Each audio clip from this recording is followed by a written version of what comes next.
من ایده‌ش اومد که در مورد این صحبت کنم که امسال یه فضای کاری من بر خودم با همون چیزی که داشتم شروع کردم و میدونم همه کسایی که دارن ویدیو رو میبینن کارشون هنرمندن و اینا خیلی دوست دارن یه فضای کار شخصی خودشون رو داشته باشن، یه استودیو داشته باشن و همش مثلا راجع به این فکر میکنن که یه خونه یا یه اتاق برای خودشون دارن که استودیو شخصی خودشونه.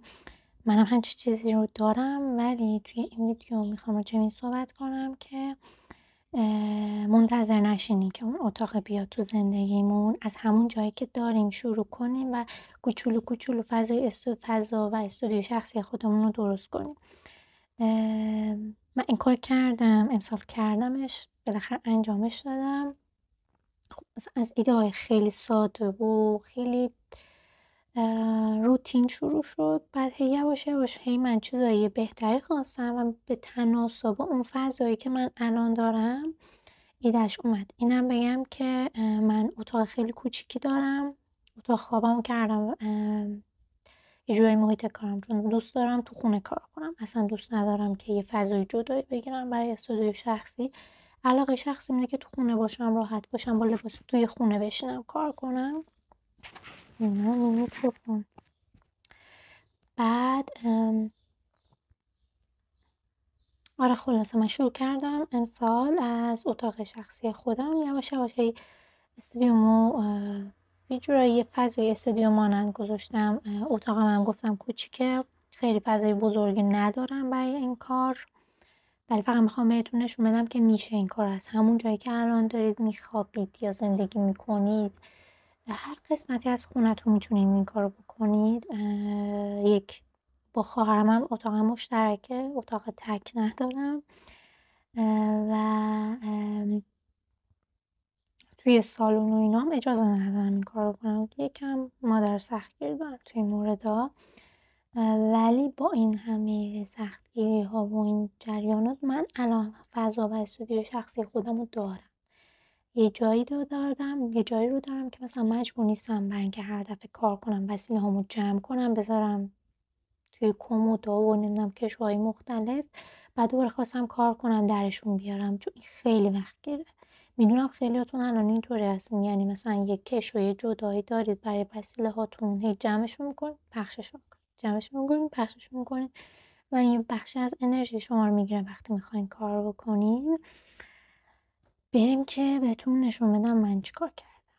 خب این فضای خیلی کوچیکه که من بر خودم درست کردم، به تناسب نیازم هر بار تغییر میکنه، یعنی من هر بار میشینم درستش میکنم، اوکیش میکنم و اینا. مثلا توی این قسمت میگم من اتاقم با اتاق خواهرم مشترکه، حالا یه سری وسیله ها مشترکه دیگه. توی این قسمت من اکثرا مقواهام، نمیدونم، یه جوری بستر کارم، من بوم اگه نیاز داشته باشم، کاغذ، کارتون، چون من با کارتونم جدیدن ثبت کارم رفته روی کارتون، اینم کار میکنم و رول عکاسیم، هر چیزی تو این قسمته. و من کلا علاقه دارم که رو زمین بشینم. میبینین که من اصلا سپایه نقاشی ندارم با اینکه کارم رنگ و روغن.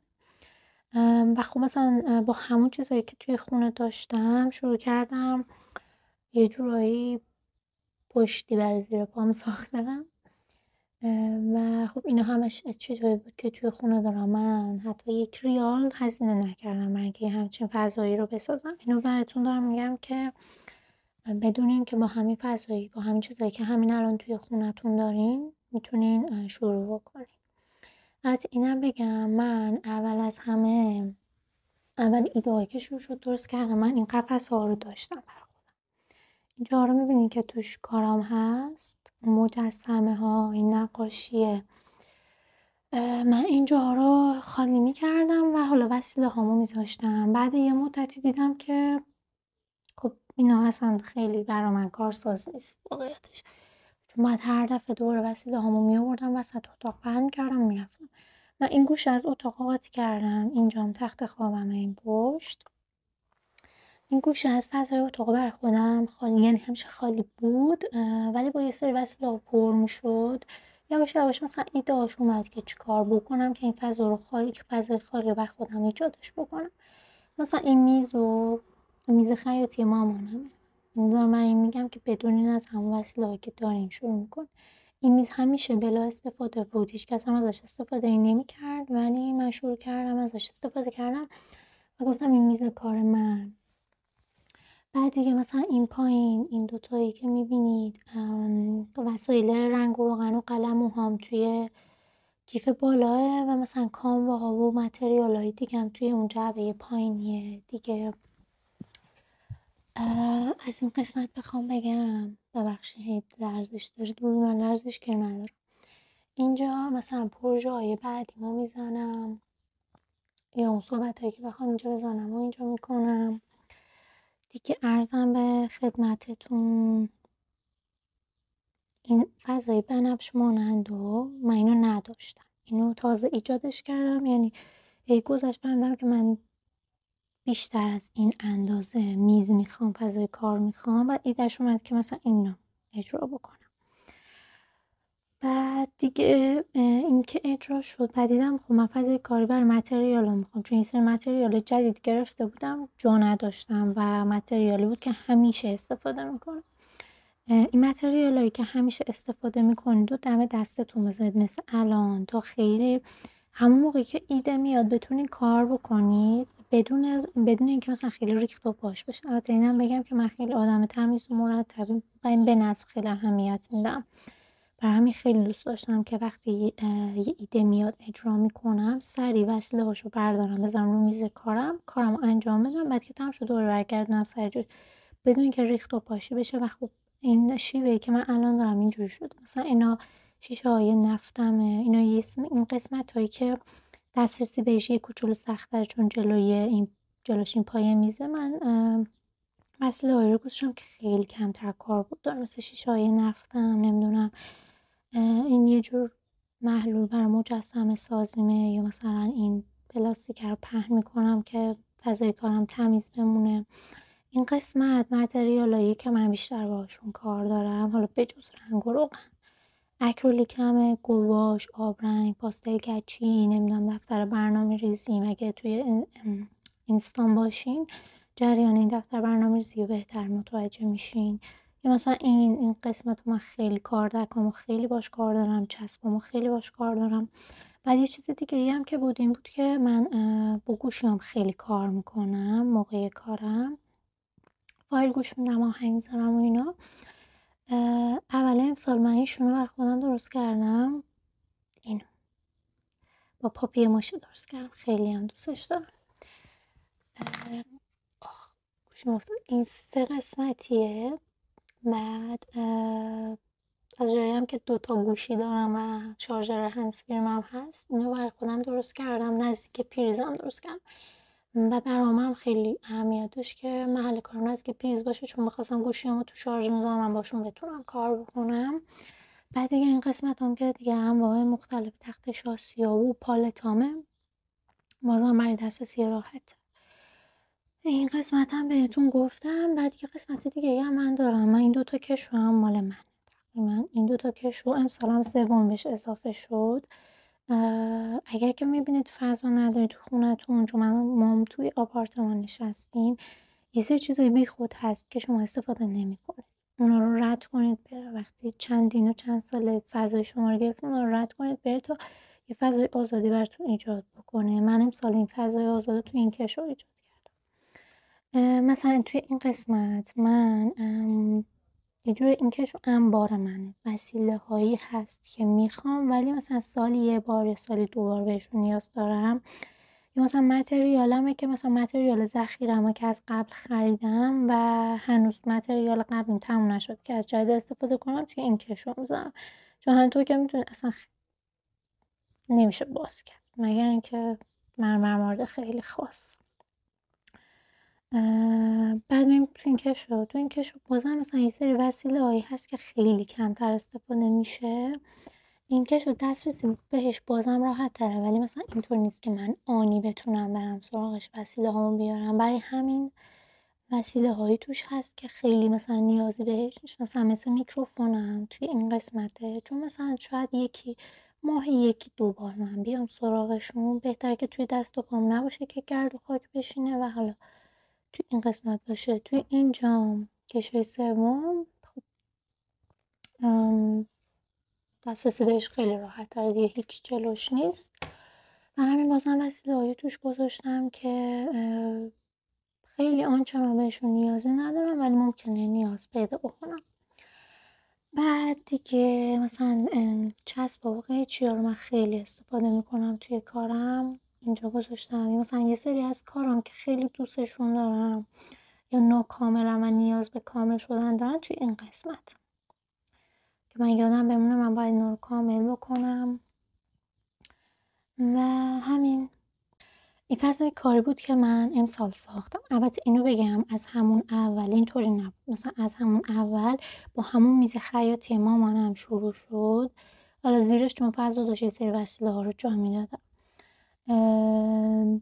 کلا میگم شخصیتم خیلی شخصیت اینه که آدم منظم باید باشه محل کارم و تمیز باشه. این چیزا خیلی اولویت مهمی بود برام و هر چقدرم گذشت من طبق اون اولویت همون فضای کاریم هی تغییر پیدا کرد. 2 سوال ساده شما میتونین همین الان از خودتون بپرسین که همچین فضای کاری رو برای خودتون ایجاد بکنین. یکی این که من اینجایی که هستم چطوری یه فضای کاری با همین چیزهایی که همین الان توی خونمون هست داشته باشم. هر ایده‌ای که اومد هر چقدر مسخره اجراش بکنید، وقتی میرید تو دل اجرای کار هی ایده میاد برای اینکه کارتون راحت تر بشه، فضای کارتون بهتر بشه. هر چند وقت یک بارم از خودتون بپرسین چی کار کنم که این فضای کاریم راحت تر بشه. مثلا من بعد این مدت دیدم که این میز خیاطی کوچیک مامانم خیلی مساحت کمی داره. من که مثلا من کارم اجرا کنم، من میخوام مثلا دستم بازتر باشه، فضای کاری بیشتری داشته باشه. من گفتم خب من چی کار کنم که مثلا میزم بزرگتر باشه. من نمیخواستم هم هزینه کنم یه میز سفارش بدم، میز بخرم و اینا. خیلی خوبه، نمیگم بده، ولی اینو برای کسایی میگم که شاید شرط مالیشون ندارن و میخوان همچین فضایی داشته باشن.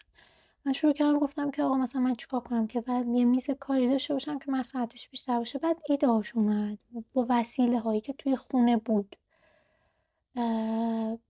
مثلا یه ایده به ذهنم رسید که فلان وسیله رو داری یا فلان وسیله توی انبار خونتونه بلا استفاده از، میتونی مثلا این کار بکنی از اون وسیله استفاده بکنی.